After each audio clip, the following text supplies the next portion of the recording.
এটি একটি কাল্পনিক গল্প, বাস্তবের সাথে এর কোনো মিল নেই। এটি বানানো হয়েছে শুধুমাত্র আপনাদের বিনোদনের জন্য। নমস্কার বন্ধুরা, আমি পরিতোষ আর আপনারা শুনছেন বঙ্গ হরর স্টোরি। তো আমি প্রথম পার্ট মানে প্রথম এপিসোড আপনাদেরকে শুনিয়েছি, এবার দ্বিতীয় এপিসোড শুরু। তো গল্পের নাম হচ্ছে মহাকুম্ভের পিশাচী আত্মা। এই এপিসোড দ্বিতীয়তে আপনারা আদিত্যকে নিয়ে আরও অনেক রকমের রহস্যময় ঘটনা শুনতে পাবেন এই পর্বে। তাহলে চলুন আর দেরি কিসের, শুরু করা যাক। আদিত্য হাত পা ছোড়াছড়ি করলো, কিন্তু কিছুতেই ধরতে পারল না। চারপাশে শুধু মৃতদেহ ভেসে বেড়াচ্ছিল। তাদের মুখ থেকে বাদামি রঙের জল বেরোচ্ছিল, আর তাদের পেট চিরে পচা গলা সাপ উকি দিচ্ছিল। ঠিক তখনই এক গভীর গম্ভীর আওয়াজ শোনা গেল, তুই এখানে কেন এলি? আদিত্য নিচে তাকিয়ে দেখল একটি তান্ত্রিক বসে আছে। তার চোখ সাদা হয়ে গিয়েছে, হাতে রুদ্রাক্ষের মালা, যা ধীরে ধীরে ছাইয়ে পরিণত হচ্ছিল। তার চারপাশে কঙ্কালের মালা ঝুলছিল। হঠাৎ সে গর্জন করে উঠল, পিশাচ সাধনা অসম্পূর্ণ হয়ে গিয়েছে, এবার তোকে তা সম্পূর্ণ করতে হবে। এই কথা শুনেই আদিত্যর বুক কেঁপে উঠল। সে কিচ্ছু বলতে যাবে, ঠিক এমন সময় চারপাশের দৃশ্য বদলে গেল। হঠাৎ সে নিজেকে 144 বছর আগের কাশির ঘাটে দাঁড়িয়ে থাকতে দেখল। চারিপাশে সাধু ও আঘরীরা ভস্ম মেখে বসেছিল। মাঝখানে এক ভয়ানক তান্ত্রিক বসেছিল। তার নাম ছিল ত্র্যম্বকম নাথ। সে পিশাচ সাধনা করছিল, কিন্তু ঘাটের কিছু বাসিন্দা তার বলিদান সম্পূর্ণ হওয়ার আগেই তাকে মেরে ফেলে। তার আত্মা তখন থেকেই অপূর্ণ থেকে যায়।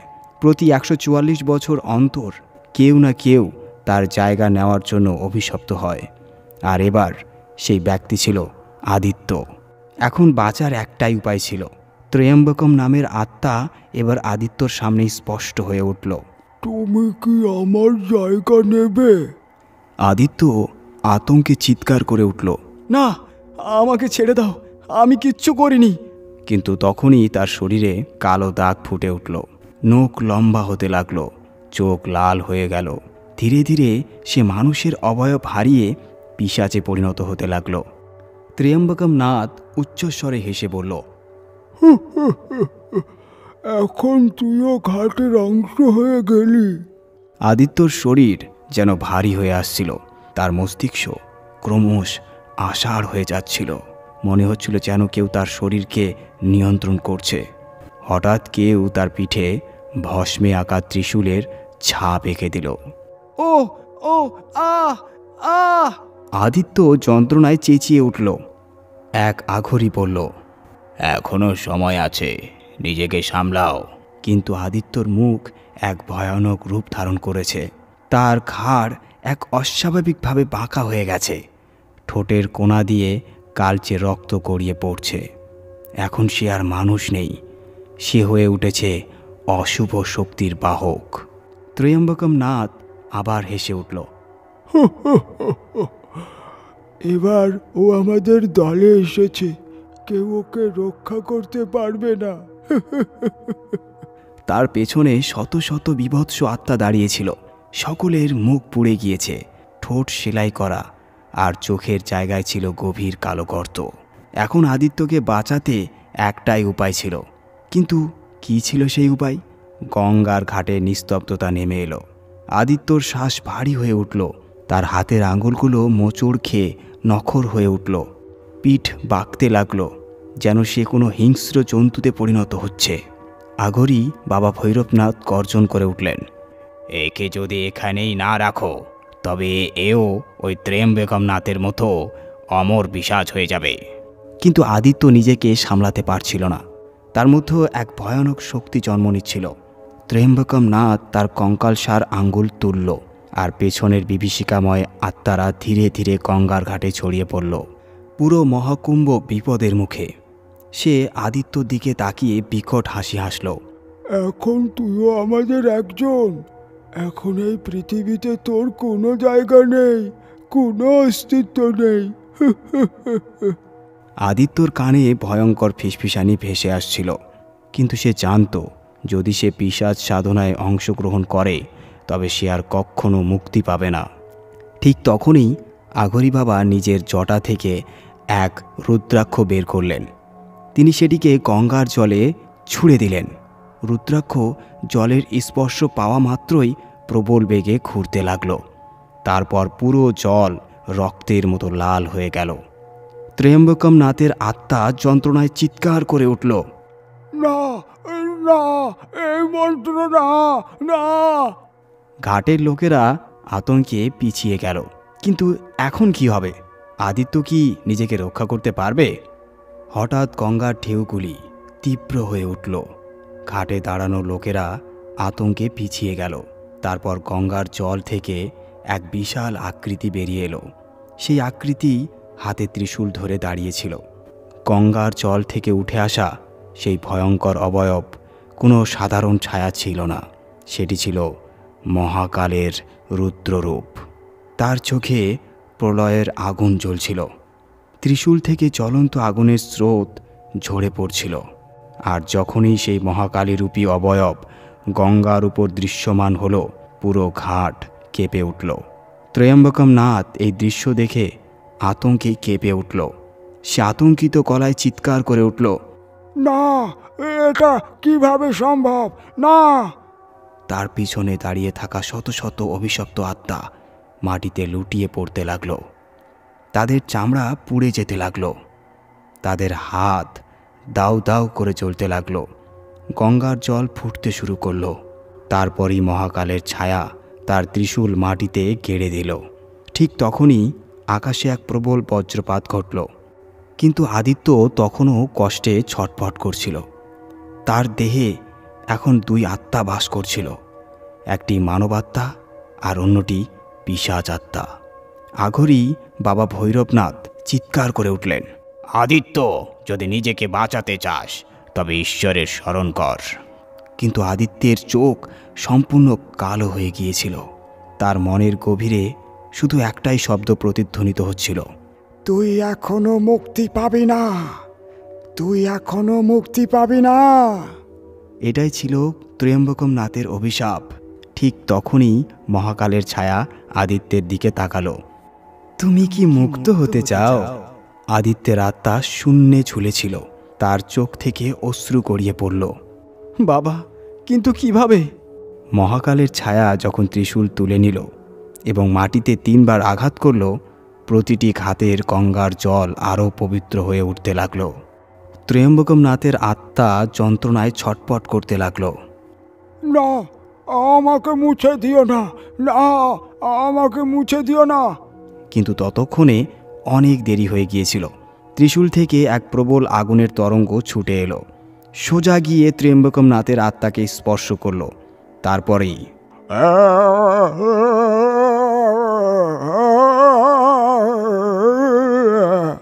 চারিদিকে ভয়ঙ্কর চিৎকারে কেঁপে উঠল। তার দেহ থেকে কালো ধোঁয়া বেরোতে লাগলো। তার অভিশপ্ত আত্মা আগুনে পুড়ে ছাই হয়ে গেল। অল্প কয়েক মুহূর্তের মধ্যেই ত্র্যম্বকম নাথ চিরতরে ধ্বংস হয়ে গেল। কিন্তু আদিত্য কি এখন মুক্ত? কারণ তার শরীরের ভেতরে ত্র্যম্বকম নাথের অংশ রয়ে গিয়েছে। বন্ধুরা, গল্প এখানেই শেষ নয়। মহাকালের ছায়া এবার আদিত্যর দিকে তাকালো। তুমি কি নিজে অন্ধকারের সঙ্গে যুদ্ধ করতে চাও? এখন আদিত্যকে নিজের মতো গভীরভাবে তাকাতে হবে। কারণ ত্র্যম্বকম নাথ ধ্বংস হয়ে গেলেও আদিত্য এখনও একই জায়গায় দাঁড়িয়েছিল। কিন্তু কেন? তার চোখের রং বদলে গিয়েছিল। একটি কালো, অপরটি লাল। তার শরীরের মধ্যে এখনও অশুভ শক্তি বাস করছিল।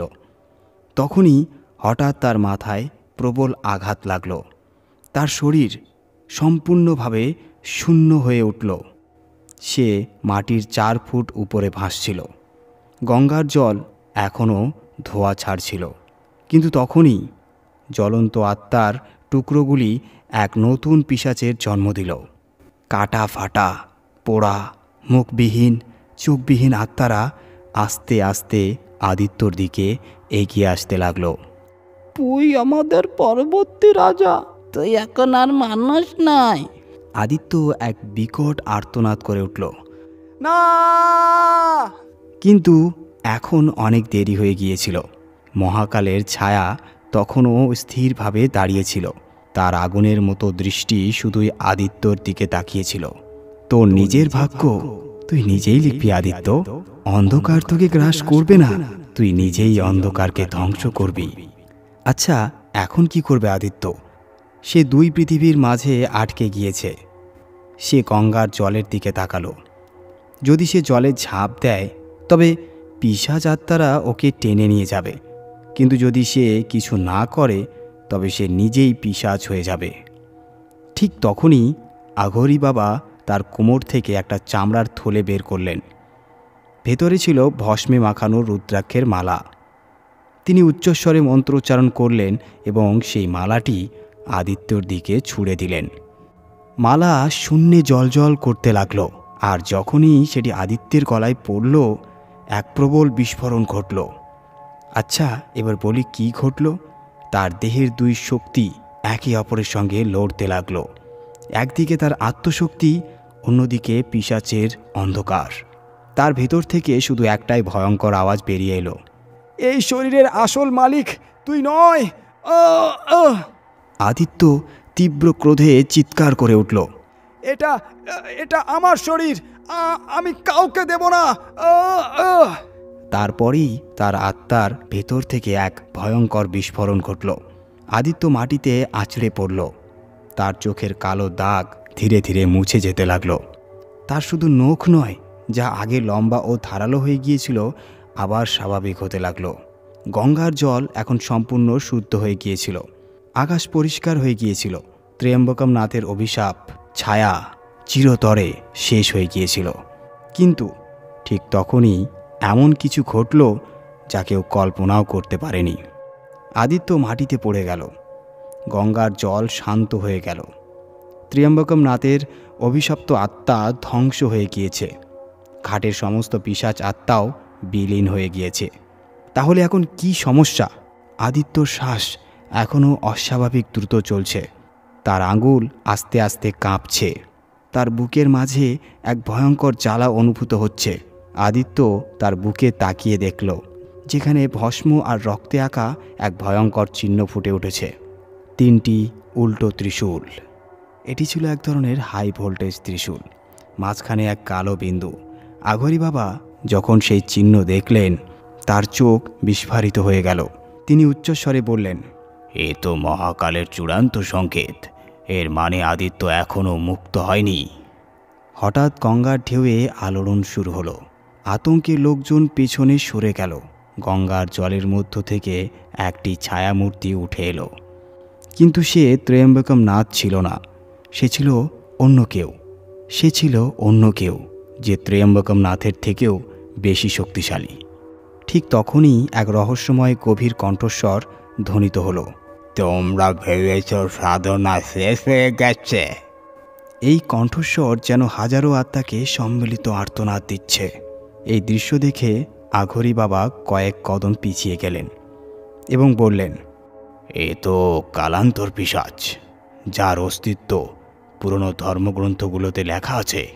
আদিত্য তখনও মাটিতে পড়েছিল, কিন্তু তার চোখ ধীরে ধীরে খুলছিল।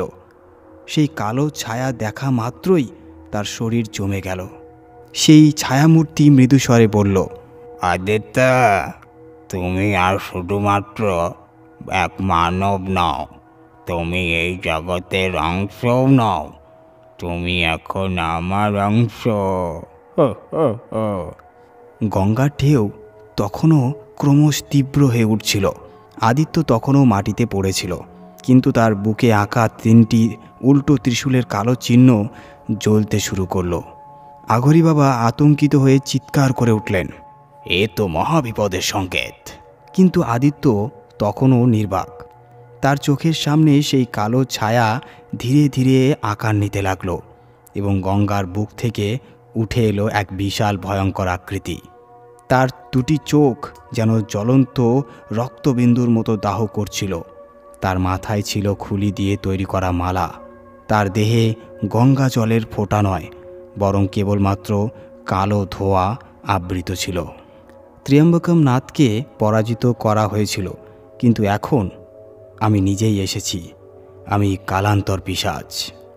আঘরি বাবা ভয়ে পিছিয়ে গিয়ে বললেন, কালান্তর? সে তো সেই পিশাচ যে 1000 বছর আগে কাশীর গভীরে সমাধিস্থ হয়েছিল, যাকে স্বয়ং মহাকাল বন্ধ করে দিয়েছিলেন। কিন্তু সে কিভাবে ফিরে এলো? কালান্তর অট্টহাসিতে ফেটে পড়ল। কারণ ত্রয়ম্বকম নাথের মৃত্যুর পর তার আত্মার অংশ আমার ভেতরে প্রবেশ করেছে। আমি এখন আরো শক্তিশালী। আদিত্য তখন আরও দুর্বল হয়ে পড়েছিল। তার শরীর থেকে কালো ধোঁয়া নির্গত হচ্ছিল, তার হাত কাঁপছিল এবং তার চোখ পুনরায় গভীর কালো রঙে রূপান্তরিত হচ্ছিল। কিন্তু বন্ধুরা, প্রশ্ন হলো, আদিত্য কি সত্যিই কালান্তর পিশাচের নতুন রূপে পরিণত হতে চলেছে? আঘরি বাবা তখন উচ্চস্বরে চিৎকার করে বললেন, না, তাকে নিজের উপর নিয়ন্ত্রণ আনতে হবে। কিন্তু তখনই অনেক দেরি হয়ে গিয়েছিল। কালান্তর তার লম্বা কালো হাত বাড়িয়ে দিল, আর তার নখ আদিত্যর কপালে 1 ইঞ্চি দূরে এসে থামল। ঠিক সেই মুহূর্তে গঙ্গার জল প্রচণ্ড আলোড়িত হয়ে উঠল। মহাকালের ত্রিশূল পুনরায় দ্যুতিময় হয়ে উঠল। হঠাৎ আকাশে আগুনের রেখা ফুটে উঠল এবং মাটি কম্পিত হতে লাগল। গঙ্গার জল ক্রমশ রক্তবর্ণ ধারণ করছিল। কালান্তর পিশাচের কালো ধোঁয়া চারিদিকে ছড়িয়ে পড়ছিল। ঘাটে দাঁড়ানো সাধু সন্ন্যাসীদের মালা ছিঁড়ে পড়ছিল। দ্বীপগুলো নিভে যাচ্ছিল, চারিদিকে ক্রমশ ঘন অন্ধকারে ঢেকে যাচ্ছিল। আঘরি বাবা তখন মাটিতে এক বিশাল ত্রিভুজ আকৃতির রক্ষাচক্র এঁকে শক্তিশালী মন্ত্রোচ্চারণ শুরু করলেন। কিন্তু কালান্তর কেবল হাসছিল। তার গভীর বিকট কণ্ঠস্বর প্রতিধ্বনিত হতে লাগল, আঘরি, তোমার মন্ত্র আমার শক্তিকে থামাতে পারবে না। ত্রয়ম্বকম নাথ ছিল শুধুমাত্র এক দ্বার, প্রকৃত বিনাশ এখন শুরু হবে। হঠাৎ কালান্তর হাত বাড়িয়ে দিল, আর আদিত্যর দেহ ধীরে ধীরে বাতাসে উড়তে লাগল। তার চোখ সম্পূর্ণ কালো এবং রক্তবর্ণ হয়ে গেল। এ দেহ এখন আমার, এ দেহ এখন আমার। আদিত্য চিৎকার করার চেষ্টা করল, কিন্তু তার গলা যেন চেপে ধরা হয়েছে। তার শরীরের সমস্ত অংশ প্রচণ্ড জ্বালা পোড়া শুরু হলো, যেন কেউ জোরপূর্বক তার আত্মা বের করে আনছে। তার চারপাশে কালো ধোঁয়া ক্রমশ বাড়তে শুরু করলো। তার নখগুলো আবার বেড়ে গেল, আর তার মুখ বিকৃত হয়ে যেতে লাগলো। তবে আদিত্য কি পুরোপুরি পিশাচে পরিণত হতে চলেছে? ঠিক সেই মুহূর্তে আকাশে এক বিরাট গর্জন শোনা গেল। মহাকালের ছায়া পুনরায় প্রকাশ পেল। তার ত্রিশূল থেকে এক প্রবল অগ্নিশিখা নির্গত হলো এবং তার সোজা গঙ্গার স্রোতের মধ্যে মিশে গেল। আঘরি বাবা উচ্চস্বরে ঘোষণা করলেন, এই সিদ্ধান্ত নেবেন স্বয়ং মহাকাল। হয় আদিত্য মুক্ত হবে, নয়তো চিরদিনের জন্য অন্ধকারের দাস হয়ে যাবে। গঙ্গার ঢেউ কিছুটা শান্ত হতে লাগল, কিন্তু বাতাসে অজানা রহস্যময় কম্পন রয়ে গেল। কালান্তর পিশাচ এখন সম্পূর্ণরূপে আদিত্যর দেহের নিয়ন্ত্রণ নিতে চলেছিল। তার হাড় চটচট শব্দে ভেঙে যাচ্ছিল, তার চামড়ায় কালো দাগ ফুটে উঠেছিল। ঠিক তখনই গঙ্গার জলের মধ্য থেকে এক উজ্জ্বল দ্যুতিময় অবয়ব বেরিয়ে এলো। সে ছিল এক সাধক, কিন্তু সাধারণ কেউ নয়। সে ছিল তান্ত্রিক ভৈরবনাথ। কালান্তর, তুমি কি ভাবলে তুমি সীমা অতিক্রম করতে পারবে? কালান্তর পিশাচ ভৈরবনাথকে দেখে অট্টহাসিতে ফেটে পড়ল। তুমি এখনো বেঁচে আছো? আমি তো তোমাকে 300 বছর আগেই ধ্বংস করে দিয়েছিলাম। ভৈরবনাথ শান্তভাবে হাসলেন। যে মহাকালের সাধনা করে তাকে কেউ ধ্বংস করতে পারে না। এখন গঙ্গার ঘাটে সর্বকালের ভয়ঙ্করতম যুদ্ধ শুরু হতে চলেছে। কালান্তর তার কালো শক্তির বিশাল অগ্নিগোলক সৃষ্টি করে ভৈরবনাথের দিকে নিক্ষেপ করল। কিন্তু ভৈরবনাথ তার কমণ্ডল থেকে গঙ্গা জল ছিটিয়ে দিলেন এবং সেই মুহূর্তের মধ্যেই সেই অগ্নিগোলক নিভে গেল। এই দৃশ্য দেখে কালান্তর চমকে উঠল। এ কিভাবে সম্ভব? আমার শক্তি ব্যর্থ হচ্ছে। ভৈরবনাথ দৃঢ়স্বরে বললেন, কারণ তোর শেষ সময় এসে গেছে কালান্তর। স্বয়ং মহাকাল তোর বিনাশ করবেন। এই মুহূর্তে আদিত্যর ভেতরে এক ভয়ঙ্কর লড়াই চলছিল। সে যেন দুই অংশে বিভক্ত হয়ে যাচ্ছিল। একদিকে তার মানবতা আর অন্যদিকে কালান্তরের অন্ধকার। আদিত্য প্রবল যন্ত্রণায় চিৎকার করল, আমি এই অভিশাপ থেকে মুক্তি চাই, আমি এই অভিশাপ থেকে মুক্তি চাই। কালান্তর রাগান্বিত হয়ে গর্জে উঠল, তুই মুক্ত হতে পারবি না, তুই মুক্ত হতে পারবি না, এখন থেকে তুই আমার দাস। ঠিক তখনই আকাশে প্রবল বজ্রধ্বনি শোনা গেল, কালান্তর, তোর বিনাশ এখন নিশ্চিত। হঠাৎ গঙ্গার জলের ভেতর থেকে এক মহাজ্বালা নির্গত হলো। ত্রিশূল পুনরায় দ্যুতিময় হয়ে উঠল। এক দুর্দান্ত ঐশ্বরিক শক্তি সরাসরি আদিত্যর দেহে প্রবেশ করল। গঙ্গার জল তখন রক্তবর্ণ ধারণ করেছিল। ভৈরবনাথ মাটিতে দাঁড়িয়ে তার ত্রিশূল উঠিয়ে শক্তিশালী মন্ত্র উচ্চারণ করলেন। সারা পরিবেশ গম্ভীর মন্ত্র উচ্চারণে কম্পিত হয়ে উঠল। কালান্তর পিশাচ তার জ্বলন্ত রক্তবর্ণ চোখে ওই ভৈরবনাথের দিকে তাকিয়ে হেসে উঠল, তোর এই মন্ত্র আমাকে থামাতে পারবে না ভৈরবনাথ, আমি তোর মৃত্যুর সীমানা অতিক্রম করে ফিরে এসেছি। অন্যদিকে আদিত্যর ভেতর একটি কণ্ঠস্বর প্রতিধ্বনিত হচ্ছিল, সমর্পণ কর, তুই আর মানুষ নোস। কিন্তু তখনই মহাকালের শক্তি তাকে আবৃত করল। মহাকালের কণ্ঠস্বর ধ্বনিত হল, আদিত্য, তোকে নিজের সিদ্ধান্ত নিজেকেই নিতে হবে। তুই কি এই পিশাচত্ব গ্রহণ করবি নাকি মুক্তি চাইবি? কালান্তর বুঝতে পারল, যদি আদিত্য মহাকালের শক্তি গ্রহণ করে তবে তার পরাজয় অনিবার্য। ভৈরবনাথ তার তন্ত্রবিদ্যার প্রয়োগ করে গঙ্গা জলে এক ঐশ্বরিক চক্র সৃষ্টি করলেন।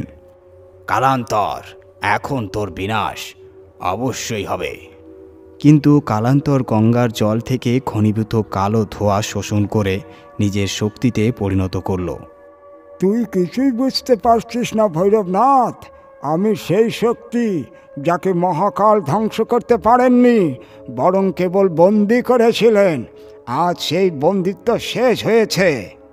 ঠিক তখনই গঙ্গার জল থেকে শত শত পিশাচ যোদ্ধা উঠে এলো। তাদের শরীর থেকে কালো রক্ত ঝরছিল। তাদের চোখ জ্বলন্ত অগ্নিশিখার মতো দীপ্ত হচ্ছিল।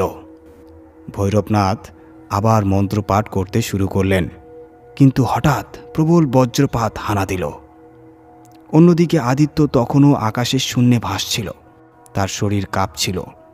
মহাকালের শক্তি তার ভেতরে প্রবেশ করছিল, কিন্তু কালান্তরের দখল এখনও দৃঢ় ছিল। ঠিক তখনই মহাকালের পূর্ণ ছায়া প্রকাশ পেল।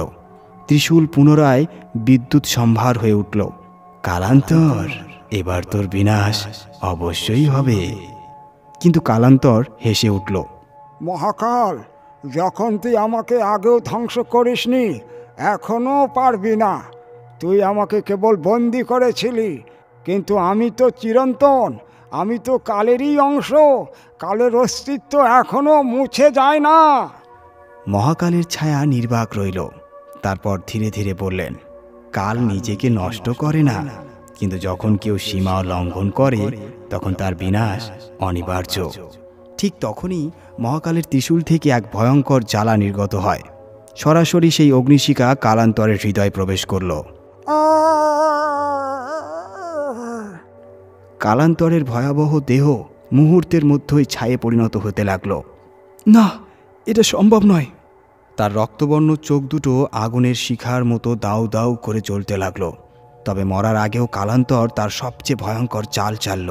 সে গঙ্গার জলে নিজের রক্ত ঢেলে দিল আর চিৎকার করে বলল, যতদিন আমার রক্ত এই ধরিত্রীর বুকে থাকবে, আমি অমর থাকব। গঙ্গার পবিত্র জল কালো হতে লাগলো। চারিদিকে ঘন অন্ধকার নেমে এলো। কাশীর প্রতিটি প্রদীপ আপনি আপনি নিভে গেল। ভৈরবনাথ বুঝতে পারলেন এটি মহাকালের কঠিনতম পরীক্ষা। তিনি গঙ্গার দিকে তাকিয়ে মন্ত্র উচ্চারণ করতে লাগলেন, কিন্তু গঙ্গা জল তার মন্ত্র গ্রহণ করতে অস্বীকৃতি জানালো। কারণ কালান্তর তার মৃত্যুর আগেই গঙ্গাকে অভিশপ্ত করে গেছে। গঙ্গার জল আর পবিত্রতার উৎস নয়, বরং এখন তা মৃত্যুর উৎস হতে চলেছে। অন্যদিকে আদিত্য এখনও শূন্যে ভাসছিল। তার আত্মা মহাকাল ও কালান্তরের মধ্যে ছিন্ন ভিন্ন হয়ে যাচ্ছিল। তার শরীর জুড়ে শত শত কালো চিহ্ন ফুটে উঠেছিল। আদিত্য প্রবল যন্ত্রণায় চিৎকার করে উঠল, মহাকাল, আমাকে এই অভিশাপ থেকে মুক্ত করুন। তো শ্রোতা বন্ধুরা, শেষের পার্টটি আসতে চলেছে খুব শীঘ্রই। আশা করি আপনাকে এই গল্পটি খুব ভালো লেগেছে। ভয়াবহ এই ভূতের কাহিনী আপনি যদি ভালোবেসে থাকেন তাহলে অবশ্যই ভিডিওটি লাইক করে যাবেন। আর এই চ্যানেলে যদি আপনি নতুন হয়ে থাকেন তাহলে অবশ্যই সাবস্ক্রাইব করে নিন। আর আমি নতুন নতুন এই ধরনের ভৌতিক কাহিনী নিয়ে ফিরে আসব এই বঙ্গ হরর স্টোরি ইউটিউব চ্যানেলে। সবাই ভালো থাকবেন এবং সুস্থ থাকবেন। চলি, বাই বাই।